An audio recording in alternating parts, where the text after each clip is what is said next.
Bismillahirrahmanirrahim. Assalamualaikum. Welcome to this video series of master class of content writing. इस video series में आपको basic knowledge of content writing से लेकर expert tips तक सब कुछ बताया जाएगा। दरअसल ब्लॉगिंग की फील्ड में कहा जाता है कि content is the king. Actually successful blogging की बेस एसईओ ऑप्टिमाइज कंटेंट ही है। इट मीन्स हमारा कंटेंट वेल रिटन होना चाहिए। अगर आपका कंटेंट अच्छा नहीं है तो आपकी ऐसी ट्रिक्स भी का भी कोई फायदा नहीं होगा। आप कंटेंट लिखने में जितने एक्सपर्ट होंगे अल्टीमेटली ब्लॉगिंग में भी उतने ही एक्सपर्ट कहलाएंगे। लिहाजा ये बात 100% दुरुस्त है कि content is the king in the field of blogging. Moving on, इस फर्स्ट लेक्चर में मैं आपको कंटेंट राइटिंग के बेसिक कंसेप्ट के बारे में कुछ बताऊंगी। इसके अलावा मैं आपको कुछ ऐसे टूल्स के बारे में बताऊंगी जो आपकी कंटेंट राइटिंग की फील्ड को बहुत आसान बना देंगे। सबसे पहले मैं एजेंडा की तरफ चलते हैं। सबसे पहले मैं आपको डेफिनेशन बताऊंगी कि कंटेंट राइटिंग होता क्या है, इसको कंटेंट राइटिंग क्यों बोला जाता है, इसके अंदर क्या क्या चीज़ें कवर होती हैं। मैं आपको ऐसे टूल्स, ऐसे एक्सटेंशंस बताऊंगी जो आपके काम को आसान कर सकेंगी और आपकी स्पीड को फास्ट कर सकेंगी। मैं आपको स्ट्रक्चर ऑफ आर्टिकल बताऊंगी कि कौन सा एलिमेंट आर्टिकल में पहले आता है, कौन सी हेडिंग पहले आती है, कौन सा पैराग्राफ किस तरह से सेट करना है।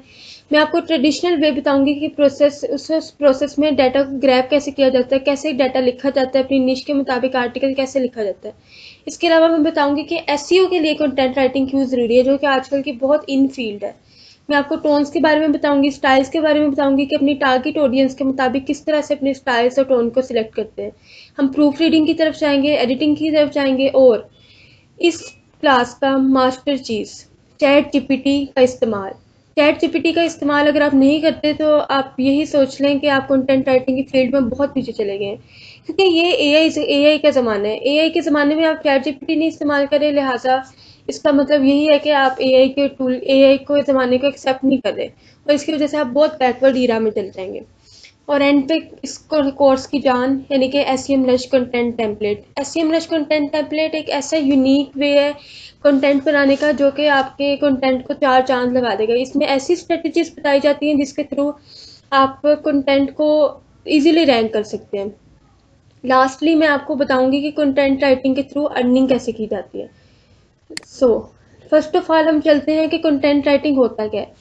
लफ्ज़ कंटेंट का मतलब होता है मवाद। जैसा कि हम छोटे होते से पढ़ते हैं कि हमने एसेज लिखे हैं, हमने बुक्स पढ़ी हैं, हमने एप्लीकेशंस पढ़ी हैं, वो सारा मवाद जो होता है एक पर्टिकुलर निश के बारे में। एक पर्टिकुलर निश के बारे में अगर माई बेस्ट फ्रेंड पे मैं ऐसे लिखती हूँ तो मैंने उसके ऊपर कंटेंट लिखा है। तो किसी भी चीज़ के बारे में लिखना कंटेंट राइटिंग कहलाता है। उसके बारे में मवाद इकट्ठा करना और उसे एक रिटन फॉर्म में लेके आना, ये होती है कंटेंट राइटिंग। तो आई होप कि आपको कंटेंट राइटिंग की समझ आ गई होगी कि पर्टिकुलर निश या पर्टिकुलर क्वेरी के ऊपर कुछ लिखना कंटेंट राइटिंग कहलाती है। अब मैं आपके साथ एक एग्जांपल शेयर करती हूँ। लेट्स सपोज मैं कैट स्केयर के बारे में लिखना चाहती हूँ। इसके क्या स्टेप्स होंगे? मैं पहले उसके बारे में डाटा ग्रैब करूँगी, उसके बारे में हर चीज़ को कवर करूँगी कि कैट स्केयर के अंदर क्या क्या आ सकता है, और फिर मैं उसे एक आर्टिकल की फॉर्म में दूंगी। फिर मैं उसे एक कैची सा टाइटल दूंगी ताकि इसकी अट्रैक्शन और एंगेजमेंट बढ़े। जो व्यूअर है, जो रीडर है, वो इसको रीड करते हुए एंगेज रहे, उसको अच्छा लगे, पढ़ने में मज़ा आए। तो एक कैची सा टाइटल बनाना और सब डाटा इकट्ठा करके एक रिटन फॉर्म में आर्टिकल की शेप लेके आना, ये होती है कंटेंट राइटिंग। इसी को कंटेंट राइटिंग कहा जाता है। नेक्स्ट मैं आपको कुछ टूल्स के बारे में बताऊंगी कंटेंट राइटिंग के लिए। ये टूल्स आपकी कंटेंट राइटिंग की फील्ड को बहुत आसान कर देते हैं। सबसे पहले एम एस वर्ड या Google doc. M S word हम यूज़ करते हैं, माइक्रोसॉफ्ट वर्ड, जिसके अंदर हम राइटिंग करते हैं। उसमें हम फ़ॉन्ट वगैरह चेंज कर सकते हैं, फ़ॉन्ट का स्टाइल, फ़ॉन्ट का साइज़, अपनी हेडिंग, सब कुछ चेंज कर सकते हैं। लेकिन एम एस वर्ड में हमें काम साथ साथ सेव करना पड़ता है, हम ऑटो सेव नहीं होता। गूगल डॉक का ये फ़ायदा है कि इसके अंदर काम ऑटो सेव भी हो जाता है और इसके अंदर से हम एक्सटेंशन भी इनेबल कर सकते हैं। गूगल डॉक हम गूगल के अंदर यूज़ करते हैं। मैं आपको खोल के दिखाती हूँ गूगल डॉक। यहाँ से गूगल डॉक खोला जाता है। ये गूगल डॉक्स है।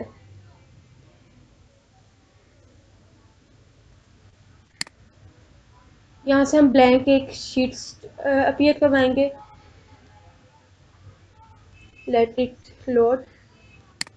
अब देखें, इसका बहुत फ़ायदा है। इसके साथ साथ आपका काम ऑटो सेव होता रहेगा। अगर आपकी लाइट चली गई या आपका लैपटॉप बंद हो गया तो आपका काम डिलीट नहीं होगा। वो जितनी मेहनत आपने की है वो आपकी डिलीट नहीं होगी। सबसे पहले मैं इसके अंदर हेडिंग सेट करना चाहती हूँ। हेडिंग 1 मैंने एक सेट की है जो कि टाइटल होता है। अब मैं यहाँ पे पहले हेडिंग 1 लिखूँ। लेट्स सपोज हेडिंग 1 है हमारी हाउ टू टेक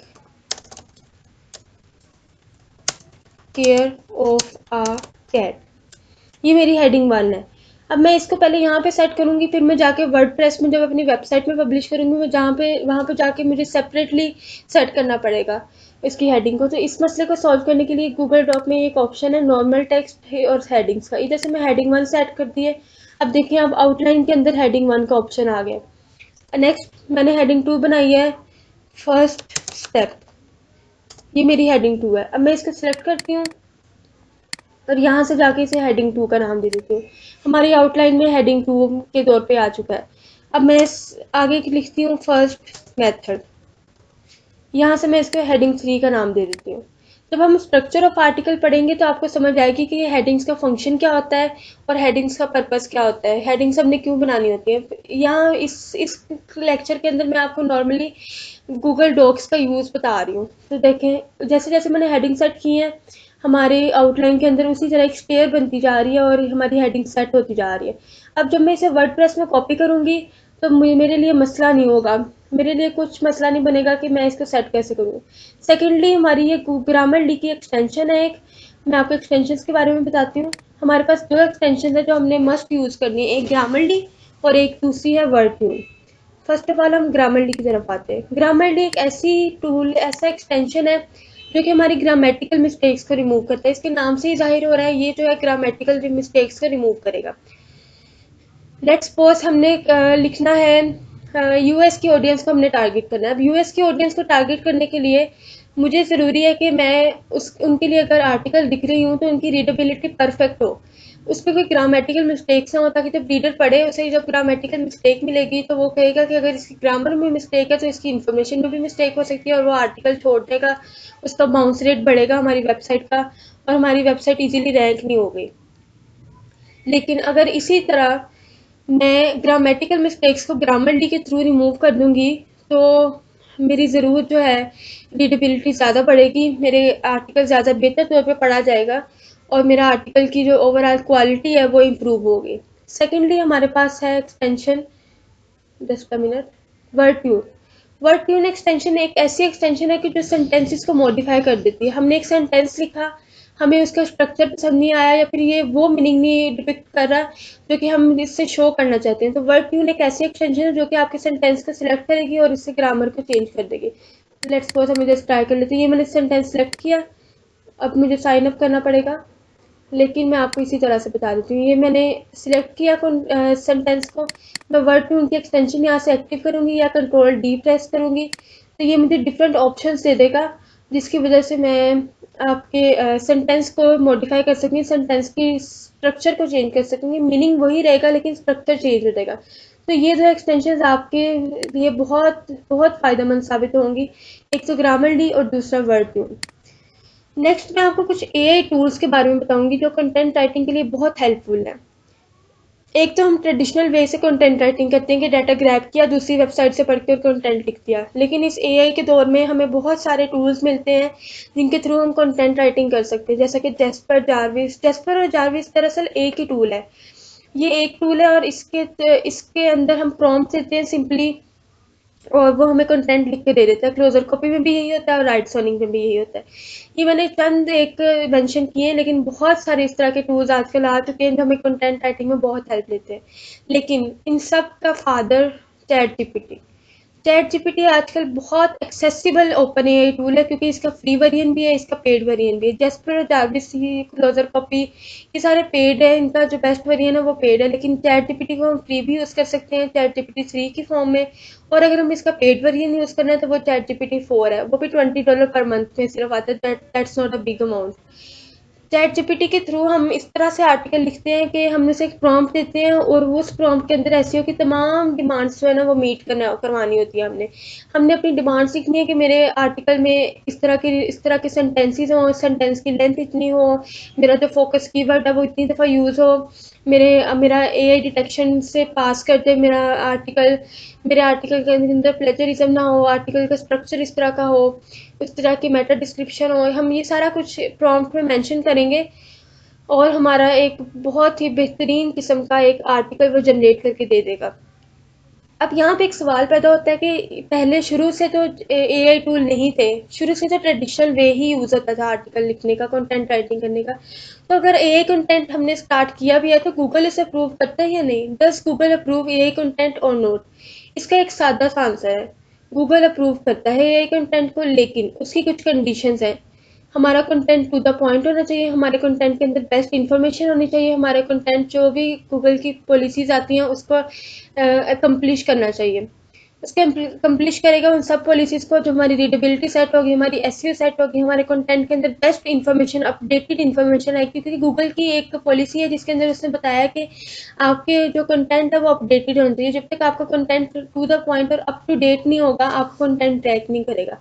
तो कि जब हम सब चीज़ें कवर कर लेंगे तो ऑब्वियसली हमारा एआई कंटेंट लिखा हुआ भी अप्रूव होगा और वो भी रैंक करेगा। मेरे पास बहुत सी इस तरह के आर्टिकल्स हैं जो मैंने एआई कंटेंट के थ्रू लिखे हैं, एआई टूल के थ्रू। स्पेशली मैंने चैट जीपीटी को बहुत यूज़ किया है, मैंने चैट जीपीटी के थ्रू वो आर्टिकल लिखे हैं और मेरे आर्टिकल सेकंड थर्ड पोजीशन पे रैंक करे हैं, जो कि एक बहुत ही बड़ी अचीवमेंट है।